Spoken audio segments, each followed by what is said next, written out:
Oh my goodness. And that is 19-year-old Ruben Rascon performing Don Quixote. Amazing, may I just say. So honored to say that he is with us today. Hello, Ruben. Hi. Good morning. And he is joining us along with his mother, Gail Rascon. Hi, Gail. Great to see you here as well. You must be so proud. Oh, yeah. Oh my gosh. And Marie Martinez with Children, Youth, and Families. Great to have you here as well. Thank you. Good morning. Good morning to all of you. And we are going to be talking about some really special things. First of all, Ruben, okay, let's talk about this. Your young life was not easy, right? We know that much. But Gail and Rudy Rascon stepped in and they changed things for you. They took you and your 3 sisters, which is so amazing, and you were suddenly part of a family of 10? 10!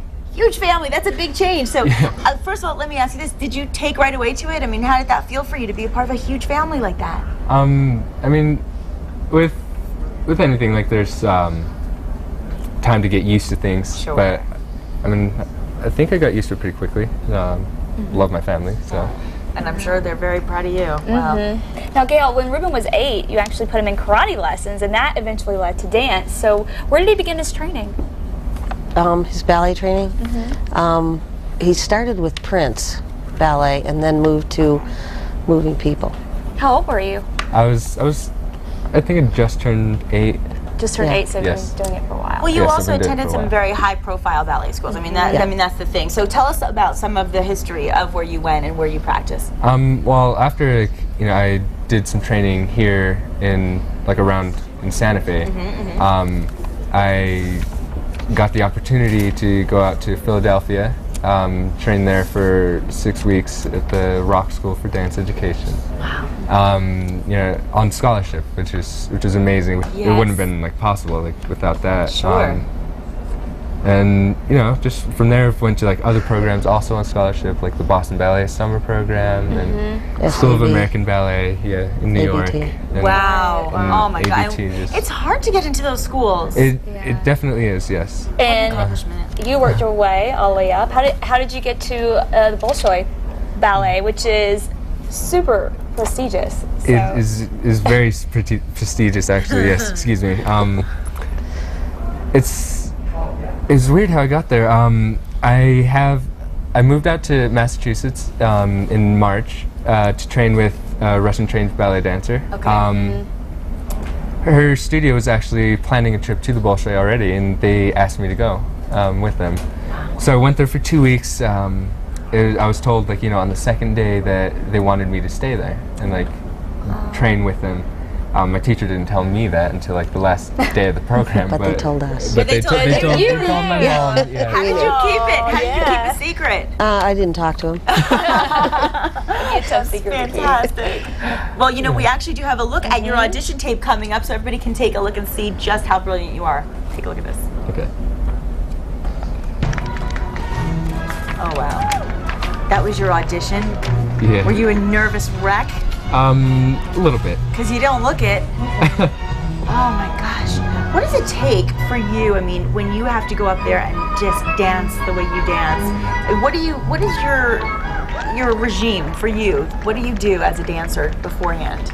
Just take a deep breath and just get in touch with my love for dance. Just be okay, I need to take this and show it to the audience and bring them along with me.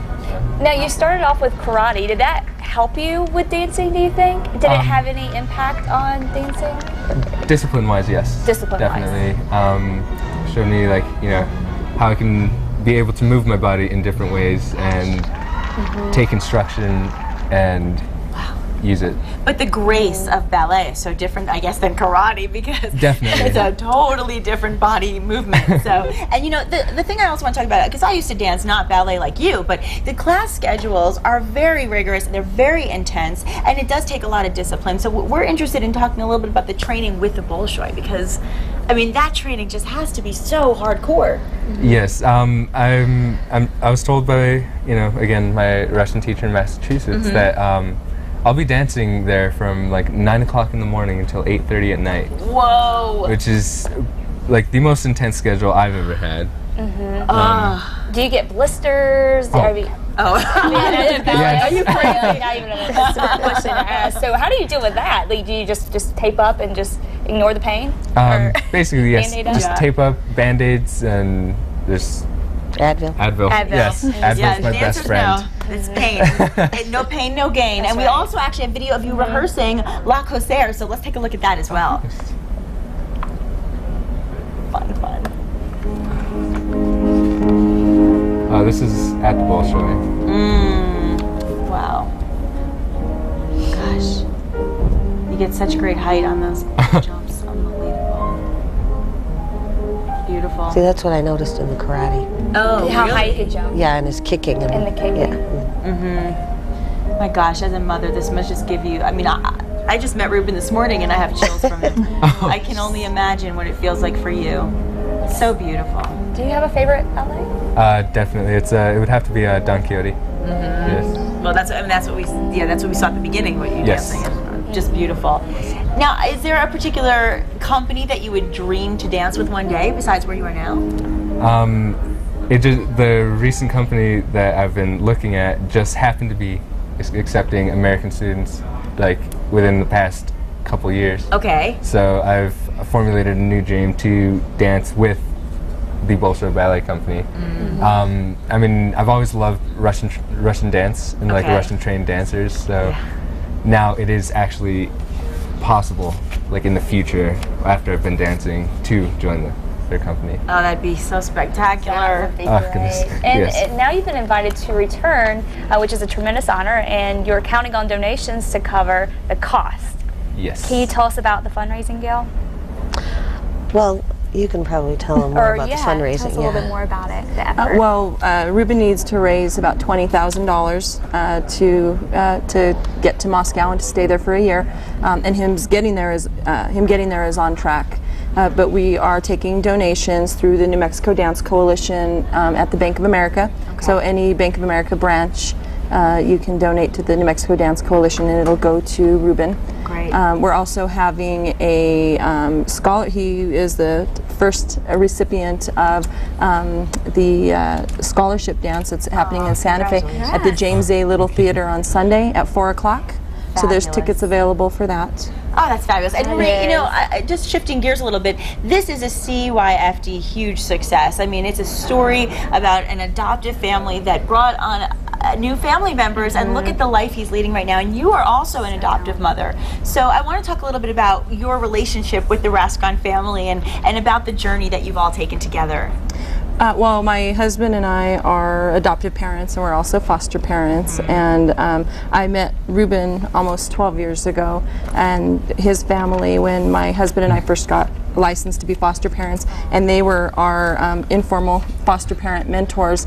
And it just meant so much to us because we weren't real sure, and they had just adopted or getting ready to adopt their siblings, and it would have made 10 for them.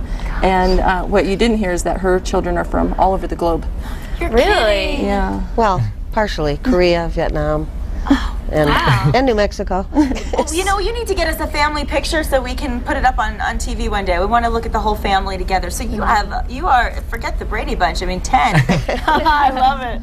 Well, there's actually 11. 11? Yeah. Okay. Well, One didn't live with us because she was grown up. Oh my gosh. wow, huge family, but so talented, so successful. Can you tell us a little bit more about the foster and adoption programs at CYFD? Yes, absolutely. And what I can say is that we need foster parents. We need foster parents who can invest in our kids, and we need adoptive parents who can adopt our children and help them see, you know, to their fullest potential, like the Ruscons did, Ruben and all of his siblings. People can call 1-800-432-2075. Okay. That's our number to call for information about foster care. Great. Right now, there's about 2,000 children in foster care in New Mexico. And there's a lot of people who We're a want small children. state. There's a lot of people, and we want to get Ruben back to the Bolshoi Ballet. Yeah. So we will give you all that information on the website of how you can get involved with, you know, we'll have all that bank info up there. So don't forget about checking out casa.com later today. And in the meantime, we just want to thank Ruben and Gail, Marie, all of you. Thank you so much Thank for what you. you're doing, and good luck. Good luck. I Just wanted to say congrats it's on so how far nice to you've meet come you, already. really. Yeah. Yeah. Thank you. So talented. Fantastic. Pleasure. Thank you all Nice so to much. meet you. Thank And you so don't much. go away. We'll be right back.